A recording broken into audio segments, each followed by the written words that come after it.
اللهم صل على سيدنا ومولانا محمد۔ اس سے پہلے سیرت کے مجلس میں آپ یہ بات سنے ہیں کہ رسول اللہ صلی اللہ علیہ وسلم مسلسل مکۃ المکرمہ میں قریش کو، کفار مکہ کو اسلام کی دعوت دیتے رہے، لیکن یہ قریش مکہ، کفار مکہ آپ صلی اللہ علیہ وسلم کے اس دعوت کے لیے رکاوٹیں کھڑی کرتے تھے، آپ کو آزادی کے ساتھ تبلیغ کرنے کے لیے، اسلام کی دعوت دینے کے لیے چھوڑتے نہیں تھے۔ جب کفار مکہ سے، قریش مکہ سے آپ مایوس ہو گئے تو آپ صلی اللہ علیہ وسلم نے کیا یہ کہ حج کے موقع پر مختلف قبیلوں کے، اطراف اکناف کے لوگ مکہ آتے تھے، تو مکہ آتے ہوئے مکہ کے باہر میں کچھ جگہیں ہیں جہاں پہ بازار لگتا تھا، وہاں بازار جہاں لگتا تھا وہاں لوگ آ کر کے ٹہرتے تھے، اس کے بعد وہ مکہ انٹر ہوتے تھے۔ تو ایسے میں آپ صلی اللہ علیہ وسلم ان کے پاس جاتے تھے، جا کر کے ان کو اسلام کی دعوت دیتے تھے، جو دور دراز علاقے سے آتے ہیں مکہ، جا کر کے ان کو بھی دعوت دیتے تھے۔ اس میں بھی یہ لوگ کیا کرتے تھے، رکاوٹیں کھڑی کرتے تھے پیچھے سے، کبھی ابو جہل، کبھی ابو لہب جا کر کہتا تھا کہ اس کی بات مت مانو، یہ تمہیں لات اور عزا، یہ جو بڑے بتوں کے نام ہیں، ان سے چھڑانا چاہتا ہے، اس کی باتوں میں مت آؤ، یہ پاگل ہے، یہ دیوانہ ہے، نعوذ باللہ۔ اس طرح کی باتیں ہمارے نبی صلی اللہ علیہ وسلم کے پیچھے پیچھے کرتے تھے۔ اکثر و بیشتر قبیلے لوگ آپ کی بات، کبھی کوئی سنتا تھا تو ان کی باتیں سن کر کے کیا کرتے تھے، آدھے میں آپ کی بات چھوڑ دیتا۔ آپ ان کے ساتھ میں قرآن کی آیتیں پڑھتے تھے، دعوت دیتے تھے، سب کچھ کرتے تھے، لیکن یہ لوگ رکاوٹیں کھڑی کرتے تھے، تو ایسے میں آپ صلی اللہ علیہ وسلم کے اکثر و بیشتر لوگ بات سنتے نہیں تھے۔ اس طرح آپ باہر سے آنے والوں کو دعوت دیا کرتے تھے۔ ادھر مدینہ میں، مجھے آج مدینہ کے بارے میں کچھ کہنا ہے۔ یہ مکہ میں جب تک تھے، ابھی ہجرت نہیں کی تھے، اس وقت تک کے یہ حالات ہیں۔ بعض لوگوں نے، وہ جو قبیلے باہر سے آتے تھے، آپ جن کو دعوت دیتے تھے، یہ شرط بھی رکھی، ہم آپ کی بات مانیں گے، آپ کی بات مان کر کے ہم ایمان لائیں گے، لیکن سمجھو کہ آپ کو غلبہ مل گیا، کل کے دن آپ کیا بن گئے، سردار بن گئے، تو آپ کے بعد یہ حکومت کسے ملے گی؟ اگر ہمیں ملنے کا ہے تو پھر ہم اسلام لاتے، نہیں تو نہیں، وہ تو حکومت میرے ہاتھ میں نہیں ہے، اللہ رب العالمین کے ہاتھ میں، وہ جسے چاہے دے دے، میرا اس میں کوئی اختیار نہیں چلتا۔ تو وہ بولتے ہاں گردنیں کٹانے کے لیے ہمیں، حکومت دوسروں کو، ہم نہیں آئیں گے اسلام میں۔ اس طرح اپنے مفاد کو سامنے رکھ کر کے بات کرتے تھے بعض لوگ اس طرح۔ رسول اللہ صلی اللہ علیہ وسلم صاحب بولتے تھے کہ اللہ تبارک و تعالیٰ کے ہاتھ میں ہمارا کچھ۔ خیر، اس طرح آپ صلی اللہ علیہ وسلم اکثر و بیشتر ناکامی واپس ہوئے، مسلمان نہیں۔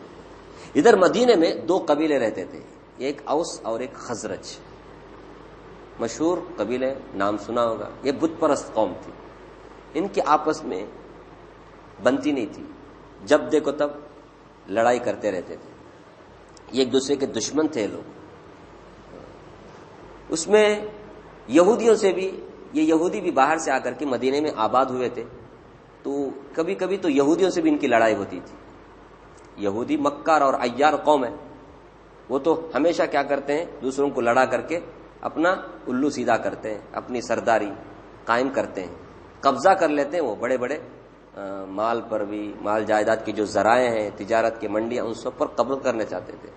تو ایسے میں اوس و خزرج کی دشمنی یہودیوں سے بھی تھی۔ کبھی تو یہ دشمنی آپس میں اتنی بڑھتی تھی، لڑائیاں ہو جاتی تھی، جنگیں ہوتی تھی، ایک جنگ ختم نہیں ہوتی دوسری لڑائی شروع ہو جاتی تھی، ایک لڑائی ختم نہیں ہوتی دوسری لڑائی شروع ہوتی تھی۔ اس طرح سے کبھی اوس اور خزرج آپس میں لڑتے تھے، کبھی اوس یہودیوں سے لڑتے تھے، کبھی خزرج یہودیوں سے لڑتے تھے، کبھی اوس خزرج دونوں مل کر کے یہودیوں سے لڑتے تھے۔ اس طرح مدینے میں جب دیکھو تب لڑائیاں ہوتی ہی رہتی تھی۔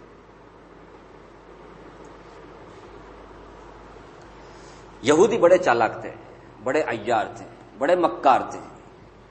انہوں نے محسوس کیا کہ اوس اور خزرج دونوں مل کر کے ہمارے سے لڑتے، ہمارا مقابلہ کرتے، اس سے ہمارا بڑا نقصان ہوتا ہے، جان کا بھی، مال کا بھی۔ ادھر مدینے پر سے ہماری دھاک بھی ختم ہوتی جا رہی ہے۔ چنانچہ انہوں نے سازش کر کے کیا کیا، قبیلے اوس اور قبیلے خزرج کے درمیان میں ایسی دشمنی ڈالی، ایسی لڑائی ڈالی، ایسی ٹھنوا دی کہ دونوں قبیلے میں خوب جنگ ہوئی، خوب لڑائی ہوئی. ان کا مقصد یہ ہے دونوں کو لڑا. وہ بولتے نا ابارا جھگڑا مورنے ہونے کا لابا. یہ آج بھی کرتے ہیں لوگ، ہم لوگ سمجھ میں نہیں آتی بات. دیکھو نا ملکوں کو بھی لڑاتے تھے برباد کر دیتے. بعد میں جب ان کو احساس ہوتا ہے نا وہ دونوں ملکوں والوں کو، کیا بھی نہیں رہتا، مال بھی ختم، جان بھی گواتے. فائدہ کس کا ہوتا ہے؟ ان کا. ہتھیارہ فل سیل ہوتے ہتھیارہ فل سیل ہوتے. لڑائی لڑو لڑو لڑو. اس طرح یہ یہودی مکار قوم ان اوس اور خزرج دونوں کو کیا کرتے تھے؟ لڑاتے تھے. اس کا نتیجہ یہودیوں کی مرضی کے مطابق ہوا.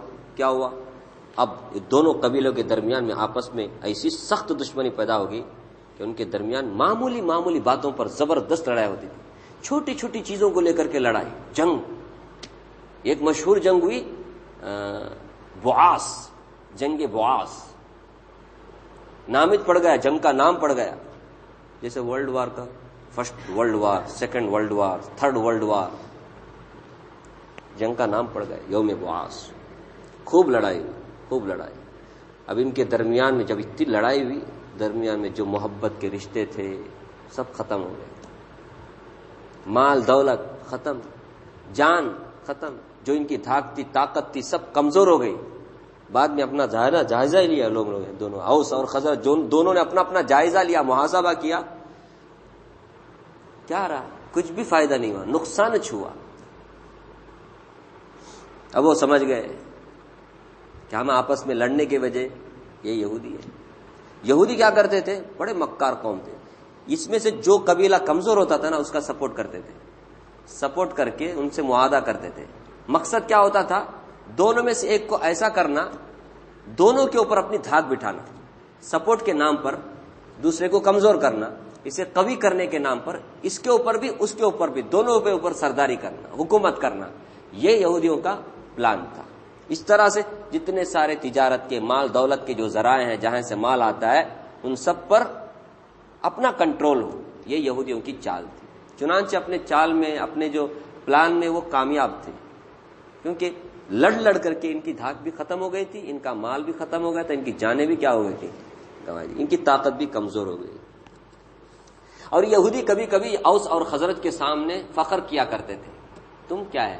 تم بتوں کی پوجا کرتے ہو، اپنے ہاتھوں سے بناتے ہو اور اس کے سامنے جھکتے ہو. دیکھو ہمارے پاس آسمانی کتاب ہے، تورات ہے، ہم پڑھے لکھے لوگ ہیں. ہم کوئی ایسے ویسے مذہب والے نہیں. آسمانی کتاب ہمارے پاس ہے. اس کتاب میں آخری نبی رسول اللہ صلی اللہ علیہ وسلم کے بارے میں پیشن گوئی ہے کہ وہ آئیں گے تو مدینہ ہجرت کریں گے مکہ سے. تو ہم ان کے انتظار میں ہیں. وہ زمانہ قریب ہے، وہ زمانہ اب قریب آ چکا ہے، ہم ان کے انتظار میں ہیں. اگر وہ آئیں تو ہم ان کے ساتھ تمہارا مقابلہ کریں گے. ہم ان پر ایمان لائیں گے اور ایمان لا کر کے تمہارا ہم کیا کریں گے؟ ان کے ساتھ مقابلہ کریں گے مل کر کے. تمہارا مقابلہ ایسا کریں گے کہ تمہارا کیا کہتے ہیں، تمہاری پوری ہسٹری ختم کر دیں گے. جس طرح سے قوم عاد، قوم ارم یہ سب مٹ چکے، ختم ہو چکے، اسی طرح ہم تمہیں کیا کریں گے؟ ختم کر دیں گے رسول اللہ صلی اللہ علیہ وسلم کے ساتھ مل کر کے. اس طرح یہود فخریہ طور پہ کہا کرتے تھے. اب مدینے والوں کی یہ حالات بڑھتے بڑھتے یہاں تک پہنچے کہ لڑائیاں ان کے اوس اور خزرج کی، کہ اوس کے کچھ لوگ مکہ آئے، اوس کے، خزرج کے نہیں، اوس کے کچھ لوگ مکہ آئے اور مکہ آ کر کے قریش مکہ سے معاہدہ کیا ان لوگوں نے کہ ہمارا سپورٹ کرو، ہمارا بڑا نقصان ہوا ہے، ہماری ہمیشہ ٹھنی رہتی ہے، لڑائی رہتی ہے خزرج کے ساتھ، اس لیے ہمارے ساتھ. اس زمانے میں جب وہ قریش سے ملنے کے لیے آئے تو رسول اللہ صلی اللہ علیہ وسلم سے بھی ملاقات ہو گئی. رسول اللہ صلی اللہ علیہ وسلم جو بھی باہر سے آتے تھے نا ان کو چھوڑتے نہیں تھے، جا کر کے ملاقات کرتے تھے، کسی طرح بھی اسلام کی دعوت ان کے سامنے رکھتے تھے. تو اوس قبیلے کے سامنے بھی نبی صلی اللہ علیہ وسلم نے اسلام کی دعوت رکھی. تو ایاس ابن معاذ وہ تو مسلمان ہو گئے، لیکن باقی لوگ مسلمان نہیں ہوئے. بولے ہم لوگ آئے کائے کے لیے؟ ہمارے معاہدہ کرنے کے لیے، اپنا طاقت مضبوط کرنے کے لیے، اپنی کمزوری کو طاقت میں بدلنے کے لیے آئے تھے. یہ مقصد تھوڑی ہے ہمارا. اس لیے مسلمان نہیں ہوئے. ایاس ابن معاذ مسلمان ہوئے, بعد میں وہ مدینہ گئے تو وہاں ان کا انتقال ہوا, اور کہنے والوں نے کہا ہے, دیکھنے والوں نے ان کو, کہ جب وہ انتقال ہوئے تو کلمہ طیبہ پڑھ رہے تھے, تو اس حال میں ان کی موت ہوئی, ایمان کی حالت. باقی دوسرے لوگ مسلمان نہیں ہوئے. اب کچھ زمانہ گزرا تھا, اوس اور خزرج دونوں کے درمیان جنگ کی آگ نہایت سختی کے ساتھ ایک دم ہائی لیول میں ان کی جنگ ہوئی. اتنی خطرناک جنگ ہوئی کہ دونوں قبیلے کیا ہو جائے, ختم ہو جائے. اس انداز میں اتنی بڑی جنگ ہوئی, ابھی سمجھنے کے لیے مشکل نہیں. آپ جب دیکھو جنگا ہوئے تو کتنا, کس کا بھی فائدہ نہیں. جنگ اگر ہو جائے نقصان ہوتا ہے, اور اس کا اثر اطراف و اکناب میں بھی ہو جاتا ہے. تو اتنی بڑی جنگ ہوئی, لیکن چونکہ قبیلے اوس کو یہودیوں کے ساتھ معاہدہ کر لینے کی وجہ سے مدد مل گئی تھی, اس لیے اوس جیت گئے اور جنگ اس طرح سے ختم ہو گئی. مگر اب ان دونوں قبیلوں نے اپنے حالات پر نظر ڈالی. ہمارے پاس کیا ہے, کچھ بھی نہیں, سب کچھ فنا ہو گیا, ختم ہو گیا ہے. اس کی وجہ کون ہے؟ یہ یہودی. ان لوگوں نے, ان یہودیوں نے ہمارے کو آپس میں کیا کیا ہے, لڑایا ہے. تو اب ہمیں کیا کرنا چاہیے؟ آپس میں لڑنا نہیں چاہیے, ہمیں آپس میں محبت کے ساتھ, پیار کے ساتھ, دوستی کے ساتھ رہنا ہے, صلح صفائی کر لینا چاہیے بول کر کے خیال آ گیا ان کو. اس طرح ان لوگوں نے آپس میں صلح کر لی, دشمنی ان کی ختم ہو گئی, اور دونوں نے طے کیا کہ ہمارے دونوں قبیلوں میں ایک سردار ہوگا. دونوں قبیلوں کا ایک سردار ہوگا, کسی ایک قبیلے کا, جس کی بات ہم دونوں قبیلے والوں کیا کریں گے, مانیں گے. تب جا کر کے ہماری یہ جو کمزوری ہے وہ طاقت میں بدلے گی, ورنہ ہم لڑتے رہیں گے تو ہماری طاقت کمزوری ہوتی جائے گی اور ہم فتح ہو جائیں گے, ختم ہو جائیں گے. بعد میں ہمارا نام و نشان نہیں رہے گا, ہمارا فیوچرش نہیں رہے گا, ہمارے بچے نہیں رہیں گے بعد میں. اس لیے ہم لوگوں کو اب معاہدہ کر لینا ہے, آپس میں صلح صفائی کر لیں, دوستی کر لینی چاہیے. اس طرح ان لوگوں نے ایک زبان ہو کر قبیلے خزرج کے عبداللہ ابن محمد کو چنا. ایک باعزت آدمی تھا عبداللہ ابن محمد, اس کو اپنا سردار چنا. وہ سمجھدار بھی تھا, عقل مند بھی تھا. اس طرح سے اوس اور خزرج دونوں مل گئے, ان کا ایک سردار مقرر ہو گیا. یہ جو جنگ ہوئی یوم بعاث نامی جنگ, اس کے بعد حج کا موسم آیا. تو قبیلے خزرج کے کچھ لوگ حج کے ارادے سے آئے. پہلے تو کس کے آئے تھے آدمی؟ اوس قبیلے کے لوگ آئے تھے, جو قریش سے ملنے کے لیے آئے تھے. ان میں سے صرف ایاس ابن معاذ مسلمان ہوئے تھے. اب خزرج کے قبیلے والے آئے, قریب 6 آدمی کچھ تھے, حج کرنے کے لیے آئے تھے. تو حج کرنے والے عام طور پہ وہی اس بازار میں وہاں جا کر کے رہتے تھے, ٹینٹ وغیرہ. تو آپ صلی اللہ علیہ وسلم وہاں جاتے تھے, جا کر کے لوگوں کو اسلام کی دعوت دیتے تھے. تو رسول اللہ صلی اللہ علیہ وسلم سے ان کی ملاقات ہو گئی راستے میں عقبہ کے مقام پر. تو آپ صلی اللہ علیہ وسلم نے ان سے پوچھا, آپ کون لوگ ہیں؟ انہوں نے کہا ہم قبیلے خزرج کے آدمی ہیں. آپ نے پوچھا کیا یہودیوں کے معاہدہ بردار ہو, یہودیوں کے ساتھ تمہارا معاہدہ ہے؟ انہوں نے کہا ہاں. آپ نے سوال کیا کیا تم لوگ تھوڑی دیر کے لیے کہیں بیٹھ سکتے ہو میری بات سننے کے لیے؟ میں تم سے کچھ بات کرنا چاہتا ہوں, ذرا بیٹھ جاؤ. بیٹھ کر کے تھوڑا سا ہم بات کر لیتے, ڈسکس کر لیتے. نبی صلی اللہ علیہ وسلم نے ان کے سامنے بات رکھی تو انہوں نے کہا ضرور بات کریں, بات کرنے میں کیا ہے. تو رسول اللہ صلی اللہ علیہ وسلم نے انہیں خدا کی طرف بلایا, اسلام کی طرف بلایا. قرآن کریم کی آیتیں بھی پڑھی ان کے سامنے. آپ نے انہیں بتایا کہ میں خدا کا پیغمبر ہوں, رسول ہوں. وہ لوگ حیران ہو گئے اور آپ کی باتوں سے متاثر ہو گئے, آپ کی بات کرنے کے انداز سے. آپ نے جو قرآن کریم پڑھا اس سے بہت متاثر ہوئے. جب انہوں نے یہ بات سنی کہ میں اللہ کا رسول ہوں, میں پیغمبر ہوں, اس کا بھیجا ہوا ہوں, تو وہ حیران ہو گئے اور آپس میں کہنے لگے کہ یہ وہی تو رسول نہیں ہے جن کے بارے میں یہود فخر کیا کرتے تھے اور بولا کرتے تھے کہ وہ آخری نبی جب آئیں گے تو ہم ان کے ساتھ مل کر کے تمہارا مقابلہ کریں گے, تمہیں نیست و نابود کریں گے, تمہیں ختم کر دیں گے عاد اور سمود کی طرح. کہیں وہی رسول تو نہیں ہے؟ ان سے پہلے تو ہمیں کیا کرنا چاہیے, ان کے ہاتھ میں مسلمان ہونا چاہیے بول کر خزرج کے 6 آدمی کیا ہوتے ہیں, رسول اللہ صلی اللہ علیہ وسلم کے ہاتھ میں مسلمان ہوتے ہیں. اس طرح مسلمان ہو کر کے وہ کہتے ہیں کہ ہمارا ابھی قبیلہ خزرج کا بھی اوس کا دونوں مل چکے ہیں, ہماری ہمیشہ لڑائی رہتی تھی, اب تھوڑا سا صلح صفائی ہو کر ہماری دوستی ہو گئی ہے. ہم چاہتے ہیں کہ آپ کی اس دعوت کو ان کے سامنے بھی پیش کریں. چنانچہ یہ جذبہ لے کر کے یہ 6 آدمی خزرج کے حج کے ارکان ادا کرنے کے بعد میں مدینہ واپس ہوتے ہیں. مدینہ واپس ہونے کے بعد میں رسول اللہ صلی اللہ تعالی علیہ وسلم کے بارے میں یہ لوگ تذکرہ کرتے تھے. جہاں کہیں بیٹھتے تھے یہ 6 آدمی، مکے میں ہمارے کو ایک رسول سے ملاقات ہوئی، بولتے ہیں پیغمبر ہیں، وہ خدا کی طرف بلاتے ہیں ہمارے کو، ہم نے ان کی بات مانی، وہ ایسے ہیں ویسے ہیں. نبی صلی اللہ علیہ وسلم کے بارے میں چرچا، جہاں بیٹھتے تھے وہاں نبی صلی اللہ علیہ وسلم کا چرچا ہوتا تھا. اس کی وجہ سے کیا ہوا، بہت سارے لوگوں کے دل اور دماغ میں نبی صلی اللہ علیہ وسلم کی دعوت چھا گئی. بعد میں ایک زمانہ آیا، اسی قبیلے کے 12 آدمی نبی صلی اللہ علیہ وسلم کے پاس آئے، حج کرنے کے ارادے سے آئے دوسرے سال میں. تو 6 آدمی، تو ان میں سے جو 6 آدمی تھے، 5 آدمی تو وہی پہلے والے، باقی 7 آدمی نئے تھے. انہوں نے بھی نبی صلی اللہ علیہ وسلم کے ہاتھ میں اسلام قبول کیا. اس طرح 12 مسلمان ہو گئے. اور انہوں نے عقبہ کے گھاٹی پر نبی صلی اللہ علیہ وسلم کے ہاتھ پر ایک معاہدہ کیا، ایگریمنٹ نہیں بلکہ بیعت اسے بولتے ہیں، بیعت. نبی صلی اللہ علیہ وسلم نے ان سے بیعت لی کہ آج کے بعد میں ہم اللہ کے سوا کسی کی عبادت نہیں کریں گے، ہم اللہ کے ساتھ کسی کو شریک نہیں ٹھہرائیں گے، زنا نہیں کریں گے، چوری نہیں کریں گے، قتل غارت گیری نہیں کریں گے، آپس میں لڑیں گے نہیں.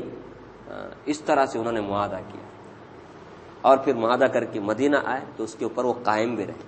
نبی صلی اللہ علیہ وسلم نے اس کے بعد حضرت مصعب ابن عمیر اور عبداللہ ابن ام مکتوم کو معلم بنا کر کے بھیجا، حضرت مصعب ابن عمیر کو، کہ وہ جائیں، جا کر کے لوگوں کو اسلام سمجھائیں، سکھائیں. خالی اسلام لائے تو ہوتا ہے کیا، اسلام کیا ہے وہ سیکھنا بھی ہے، نماز سیکھنا ہے، اور اسی طرح بہت سارے اسلامی ارکان ہیں، ان سب کو سکھانے کے لیے، قرآن کریم پڑھانے کے لیے، سمجھانے کے لیے حضرت مصعب ابن عمیر رضی اللہ عنہ کو رسول اللہ صلی اللہ علیہ وسلم نے بھیجا. اب مصعب ابن عمیر جب گئے مدینہ تو ظاہر بات ہے معلم بن کے گئے تھے، استاد بن کر کے گئے تھے، امام بن کر کے گئے تھے. تو جہاں کہیں بھی بیٹھتے تو اسلام کی دعوت دیتے. اس میں کتنے کے لوگ مسلمان ہو گئے. ایسے میں سرداروں کو پتہ چل گیا، وہ جو قبیلے کے سردار لوگ، تو وہ لوگ بہت غصہ ہو گئے. آ کر کے حضرت مصعب ابن عمیر سے چرچا بھی کیا انہوں نے، آپ کیوں ایسا کرتے ہیں، لوگوں کو ہمارے اپنے مذہب سے دور کیوں کرتے ہیں، کیا ہوتا ہے دھرم پریورتن کیوں کرتے ہیں. انہوں نے کہا دیکھو پہلے میری بات سنو، میری بات اگر اچھی لگی ٹھیک ہے، نہیں تو پھر جو تم بولو گے وہ میں کروں. چنانچہ ان کے سامنے بھی حضرت مصعب ابن عمیر نے اسلام کی دعوت رکھی تو وہ بھی متاثر ہو گئے قرآن کریم کی آیت سن کر کے، ان کی باتیں سن کر کے، وہ خود بھی مسلمان ہو گئے. اس طرح قبیلہ خزرج کے، اوس کے سردار بھی کیا ہو گئے، مسلمان ہو گئے. اس طرح ایک طرح سے مدینے میں کیا بولتے اسلام کے سپورٹر، نبی صلی اللہ علیہ وسلم کے معاون پیدا ہوئے. اب اندازہ لگاؤ، آپ مکے میں کوئی بھی آپ کا ساتھ دینے والا نہیں تھا، آپ کی باتوں کو ٹھکرانے والے تھے، آپ کا سب انکار کرنے والے تھے، لیکن اللہ تعالیٰ نے کیسا غیبی انتظام کر دیا. دیکھیے اب ادھر مدینے میں آپ کے لیے راہ ہموار ہو رہی تھی، آپ کے لیے فضا ہموار ہو رہی تھی کہ آپ ابھی ادھر آ کر کے کیا کریں، اپنی طاقت کو مضبوط کریں. وہاں تو لوگ نبی صلی اللہ علیہ وسلم ریکویسٹ کرتے تھے مکہ میں کہ میرے سپورٹر بنو، میری مدد کرو، تاکہ اللہ کے دین کو کیا غلبہ ملے. کوئی سپورٹ کرنے والا نہیں تھا. ادھر اللہ تعالیٰ نے مدینے میں انتظام کر دیا، ادھر مسلمان ہوتے چلے جائے، ہوتے گئے. بعد میں زمانہ وہ بھی آیا کہ قریب 70 سے بھی زیادہ 77 آدمی آپ صلی اللہ علیہ وسلم کے ہاتھ پہ تیسرے سال جب مکہ آئے وہ حج کرنے کے لیے آپ کے ہاتھ میں مسلمان ہوئے. اور اس طرح انہوں نے نبی صلی اللہ علیہ وسلم کے بارے میں سوچا کب تک آپ مکہ کے ان گلیوں میں، گلی کوچوں میں، پتھریلی زمین میں ادھر ادھر گھومتے رہیں گے، کوئی آپ کا سپورٹ نہیں، کوئی آپ کی مدد کرنے والا نہیں. ہم آپ کے لیے ہیں نا مدینے میں، آپ یہاں آ جائیں تو ہم آپ کی کیا کریں گے، سپورٹ کریں گے، آپ کی حفاظت کریں گے، اور آپ کو کلی طور پہ ہم آپ کے ہو جائیں گے، آپ آ جائیں بول کر کے ریکویسٹ کیا. اس موقع پر رسول اللہ صلی اللہ علیہ وسلم نے حضرت عباس رضی اللہ تعالیٰ جو آپ کے چچا تھے ان سے مشورہ کیا، ان کو سامنے رکھ کر کے کیا کیا، بات کیا. دیکھو یہ لوگ ایسا بول رہے ہیں مدینے والے کہ وہ میرے سپورٹ کرتے بولتے ایسا. حضرت عباس نے کہا دیکھو اب تک یہ ہمارے یہاں مکے میں اور ان کو کوئی تکلیف نہیں ہے، یہاں آرام سے رہ رہے ہو. ہاں ان کے دین کے، حضرت عباس اس وقت تک مسلمان نہیں ہوئے تھے، لیکن چچا ہے نا، یہ بھتیجے ہیں، سپورٹ کرتے تھے. بولے دیکھو اب تک یہ مکے میں ہیں، ان کو کوئی تکلیف نہیں ہے، سب کچھ ان کا یہاں اچھے سے ہو رہا ہے، لیکن اگر یہ مدینہ آئیں گے، تم لوگوں نے درمیان میں ہاتھ چھوڑ دیا، ساتھ چھوڑ دیا، کیا ہوگا؟ اس لیے سوچ سمجھ کر کے بولو، تم ہمارے نبی کی حفاظت کرو گے، ان کی مدد کرو گے، خبرگیری کرو گے، ٹھیک ہے ہم آپ کیا کریں گے، تمہارے سامنے بھیجیں گے، ساتھ بھیجیں گے، مدینہ بھیجیں گے، ورنہ نہیں۔ ابھی بولو تو مدینے والوں نے، جسے ہم انصاری کہتے ہیں، پورے دل اور جذبے کے ساتھ، پورے 100% تیاری کے ساتھ انہوں نے آئے تھے، اور بولے کہ ہم پورے طور پہ نبی صلی اللہ علیہ وسلم کا ساتھ دینے کے لیے تیار ہیں۔ اسی لیے ان کا نام ہی کیا پڑ گیا، انصار۔ انصار کے معنی مدد کرنے والے۔ نہ صرف یہ کہ ہم آپ کی مدد کریں، بلکہ آپ کے ساتھ جو جو مسلمانوں نے سب آئے، ہم سب کی کیا کریں گے، مدد کریں گے۔ اس طرح نبی صلی اللہ علیہ وسلم نے اس کے بعد ہجرت کے بارے میں اللہ کے حکم سے پلان کیا کہ اب آہستہ آہستہ مکہ چھوڑنا ہے اور کیا کرنا ہے، مدینہ جانا ہے۔ اس لیے آپ صلی اللہ علیہ وسلم نے شروع میں نہیں گئے، بلکہ پہلے مسلمانوں کو بھیجا، صحابہ کرام کو بھیجا، وہ بہت ٹائم ہو گیا، بعد میں آپ صلی اللہ علیہ وسلم گئے۔ اب ہجرت کیسے ہوتی ہے، کیا ہوتا ہے، اس سے پہلے کیا حالت، انشاءاللہ آئندہ آپ سنیں گے۔ اللہ تعالیٰ مجھے بھی آپ کو بھی نبی صلی اللہ علیہ وسلم کی سیرت پڑھنے اور آپ صلی اللہ علیہ وسلم سے سچی محبت کرنے اور آپ کے طور طریقے سنتوں پر سچے دل سے عمل کرنے کی توفیق اور طاقت عطا فرمائے، آمین۔ سبحان اللہ بحمدہ، سبحانک اللہم وبحمدک، ونشہد ان لا الہ الا انت، نستغفرک ونشہد ان لا الہ الا انت، نستغفرک ونتوب الیک۔